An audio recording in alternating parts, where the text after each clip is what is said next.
in the affected area. Thank you. धन्यवाद माननीय सदस्य। माननीय सदस्य श्री दिनेश चंद्र यादव जी।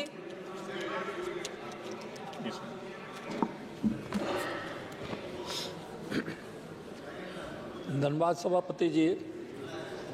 माननीय गृह मंत्री जी, आपदा प्रबंधन अधिनियम 205 के वर्तमान की आवश्यकताओं को ध्यान में रखते हुए संशोधन का प्रस्ताव लाया है।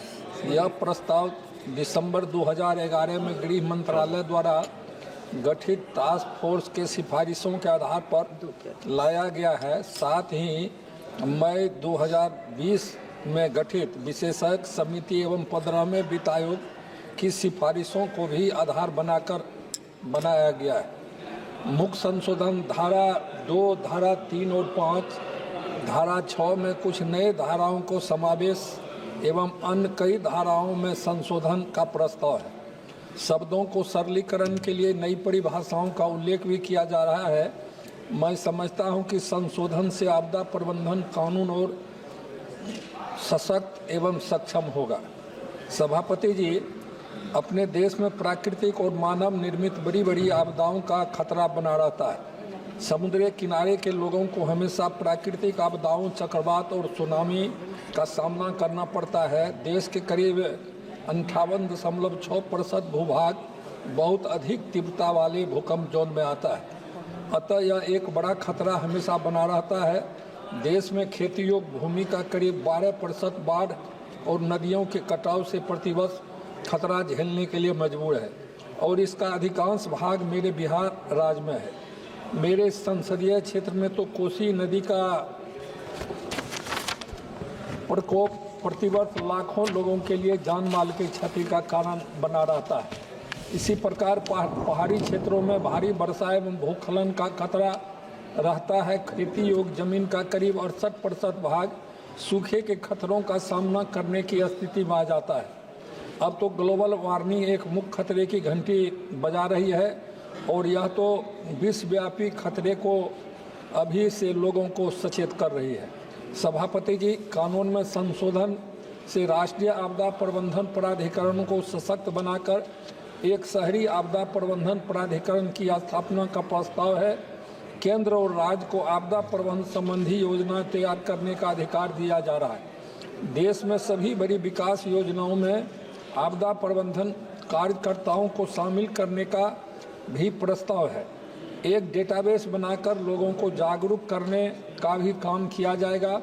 अब राज्य और केंद्र मिलकर किसी भी खतरे की निगरानी करने, आपदाओं को कम या इसके प्रभाव को कम करने के उपाय और किसी आपदा या आपदा का खतरा उत्पन्न करने वाली स्थिति से समग्र, समन्वित और तुरंत कार्यवाही करने हेतु आवश्यक संस्थागत तंत्रों की स्थापना करने का मार्ग प्रशस्त होगा।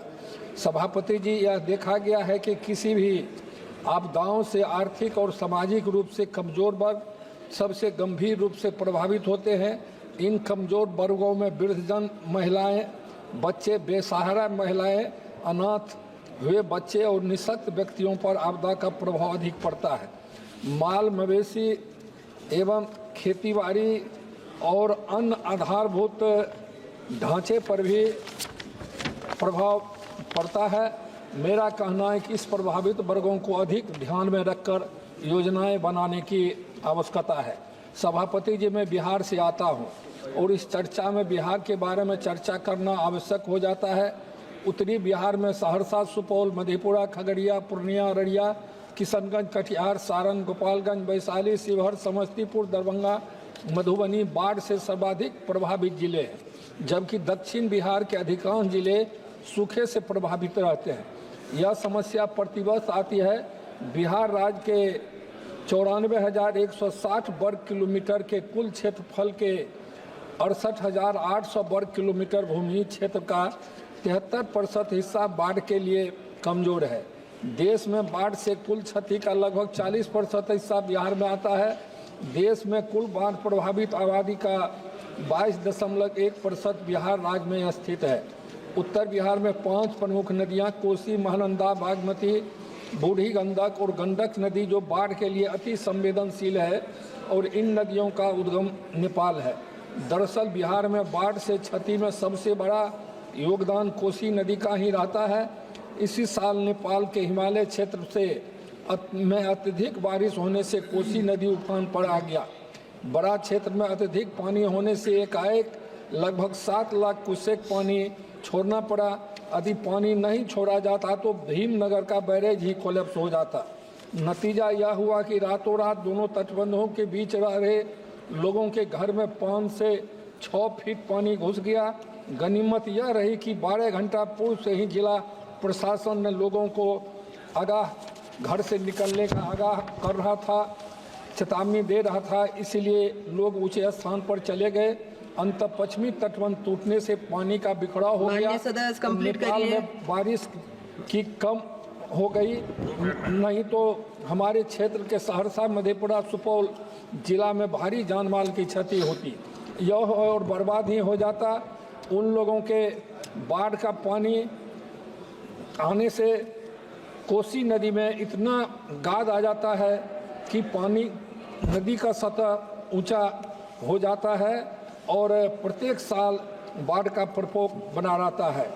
सभापति जी, प्रश्न यह है कि बिहार में बाढ़ को नियंत्रित करने के लिए क्या क्या किया जाना चाहिए? मात्र बिहार सरकार के प्रयास से यह संभव नहीं हो सकता। केंद्र सरकार को आगे आना होगा। केंद्र सरकार बिहार को पूर्ण रूपेण आर्थिक सहयोग दे, परियोजना बनाई जाए और उसे समय से कार्य पूरा किया जाए।